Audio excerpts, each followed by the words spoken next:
It's Tuesday, April the 16th, 2024. Welcome to the Daily Article Podcast. I'm Chris Elkins with the Denison Forum, narrating today's daily article written by Dr. Jim Denison.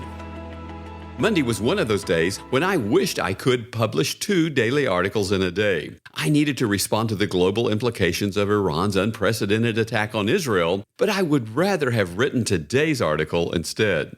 I have followed Scottie Scheffler's golf career over the years with great interest. In part, this is because he and our sons graduated from the same high school in Dallas. I have also been impressed by his remarkable success at such an early stage in his career. But my major reason for watching Sunday's final round of the Masters was because I deeply admire the way his faith influences his life. After becoming only the second golfer in history to win 2 Masters championships in the first 5 years on the tour, he told interviewers, "I believe in Jesus. Ultimately, I think that's what defines me the most." Scheffler added, "I've been called to come out here, do my best to compete, and glorify God." That's pretty much it. Scheffler met his caddy, Ted Scott, at a Bible study, and together they co-host an annual retreat with members of the College Golf Fellowship, a faith-based ministry. Even a profile on CBS Sports acknowledges the depth of his faith and his belief that his identity is secure in the cross. The article closes with this statement by Scheffler. "Winning this golf tournament does not change my identity. My identity is secure, and I cannot emphasize that enough." End quote.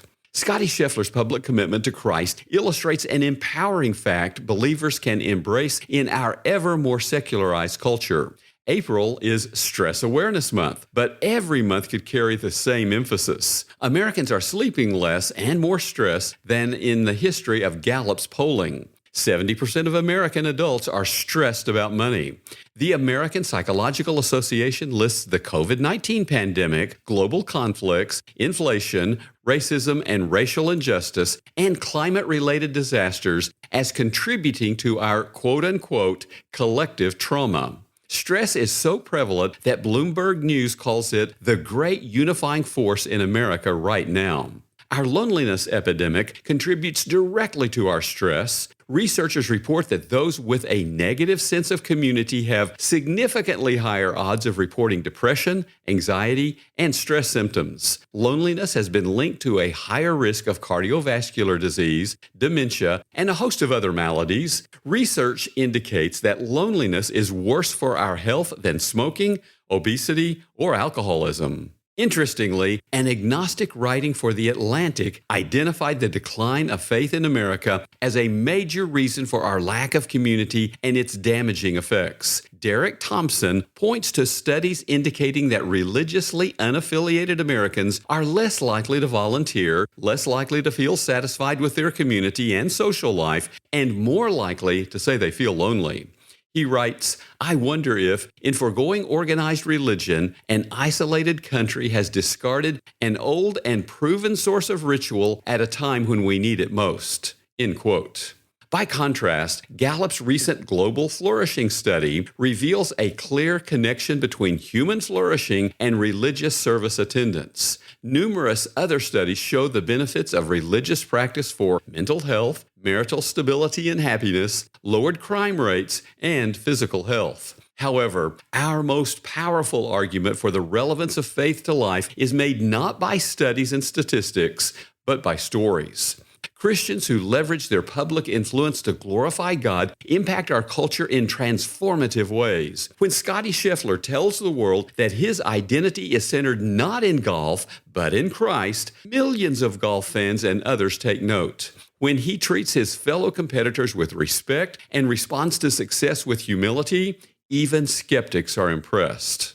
The reason is simple. People can reject our words and refute our research, but they cannot deny our personal stories. They cannot say that our experiences are not our experiences. When our faith changes our lives in practical ways, others take note. To illustrate, Harvard history professor James Hankins published a fascinating essay in the publication First Things, profiling the power of our public example. In it, he reports that George Washington regularly attended public worship services at Anglican churches and was seen to lead prayers on public occasions. While president, however, he was reprimanded by his minister from the pulpit for leaving the service before communion. A lesser chief executive would have taken offense, but President Washington did not. Rather, he apologized for setting a bad example and promised it would not happen again. It didn't. The president simply occasionally skipped the services where communion was offered, likely because of his dental problems. He knew the power of his example and employed it well. Let's close with one more story illustrating the power of stories. When Jesus healed a person who had been born blind and skeptics accosted the man for an explanation of what had happened to him, he simply said in John 9:25, "One thing I do know, that though I was blind, now I see." How has Jesus done the same for you? Whom will you tell today? Listeners like you support Denison Forum's mission to deliver news discerned differently. As a ministry nonprofit, we are fully donor supported. To partner with us, please donate today using the donate link in our show notes.